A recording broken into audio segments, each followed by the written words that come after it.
Assalamualaikum warahmatullahi wabarakatuh. Selamat siang semuanya teman-teman. Ini aku mau berbagi informasi lagi ya. Ini tadi ada teman kita yang bertanya tentang pernikahan di Hong Kong karena status dia sudah memegang paper. Paper itu maksudnya itu surat izin tinggal di Hong Kong ya, dari pemerintah Hong Kong setempat. Tapi status dia sudah tidak memegang paspor bahkan KTP Hong Kong ya, karena status dia dulu sudah pernah overstay dan telah masuk dalam tahanan pemerintahan karena status dia dulu pernah hidup di luar di Hong Kong tanpa visa ataupun KTP serta paspor. Nah, di sini dia bertanya gimana syarat menikahnya dia, karena kata teman-temannya itu syaratnya itu harus pemegang paspor dan KTP. Sebenarnya syarat di Hong Kong itu mudah ya teman-teman.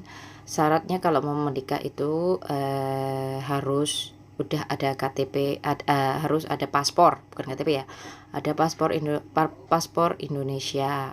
Nah, kalau status dia udah nggak pegang KTP berarti udah keluar dari majikan lah, dia kan KTP itu udah mati nggak berlaku itu.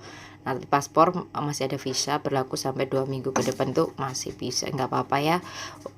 Yang penting dia ada paspor buat identitas dia. Nah, tapi masalahnya dia itu tidak memiliki paspor. Nah, saat dia mau mengartikan surat cerai ke konsulat Indonesia tidak diizinkan karena tanpa identitas paspor. Nah, dia bertanya gimana cara dia mengartikan paspor dia ke konsulat, surat cerai dia ke konsulat, bukan paspor, maaf ya, diralat. Nah, aku jawab ke dia, sebenarnya itu memang kebutuhan utama itu menikah di Hong Kong itu harus ada paspor.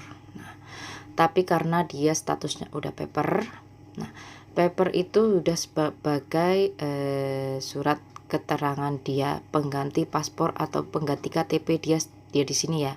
Tapi sebagai warga Indonesia itu kalau pemerintah kita itu wajib ada paspor untuk mengartikan surat cerai. Tapi status dia sudah tidak punya paspor, kamu bisa meminta bantuan di social welfare ataupun pengacara setempat buat membantu kamu ya teman-teman. Nah, di situ kamu akan tahu ketentuan apa aja dan surat-surat apa aja yang harus kamu penuhi. Nah, kalau buat selebihnya saya kurang paham. Nah, tapi kamu bisa meminta. Kalau selebihnya itu kurang paham ya. Nah, kamu kalau ingin mengurus surat-surat itu, kamu bisa minta bantuan social welfare. Social welfare itu tuh yang menangani seperti tenaga kerja luar negeri di Hong Kong yang statusnya bermasalah. Nah, entah tentang izin tinggal, entah tentang masalah dengan majikan, labor dan segala macamnya, bahkan pengadilan juga mereka bisa membantu kamu. Nah, kalau kamu jangan mendengarkan teman A, B, C, D, E, Z. Nah, kalau ingin jelas lagi, kamu bisa datang ke Merit Registry, bisa ada di Admiralty sana.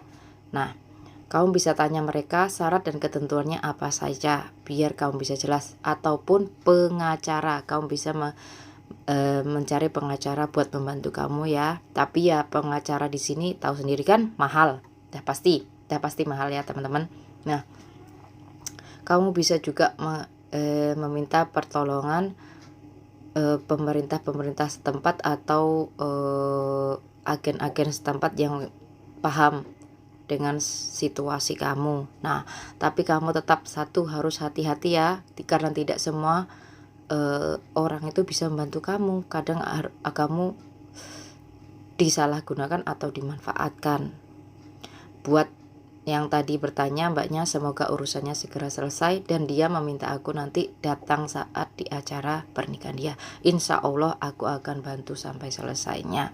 Mudah-mudahan semuanya beres, semuanya bisa berjalan dengan nikmat lah, dan semoga dia bahagia dengan pendampingnya nanti. Amin. Doakan saja semoga dia urusannya itu beres. Nah, buat teman-teman yang lain kalau ada pengalaman tentang pernikahan di Hong Kong yang paper seperti itu, surat izin itu, bisa jawab di kolom komentar ya, ataupun bisa chat dan inbox saya buat berbagi pengalaman status seperti ini ya, karena informasi dan saling tolong menolong itu bisa membantu teman-teman kita semuanya. Semoga informasinya membantu ya teman-teman. Buat yang sudah pengalaman tentang ini, silahkan komen ataupun inbox bantu teman kita. Terima kasih. Assalamualaikum warahmatullahi wabarakatuh.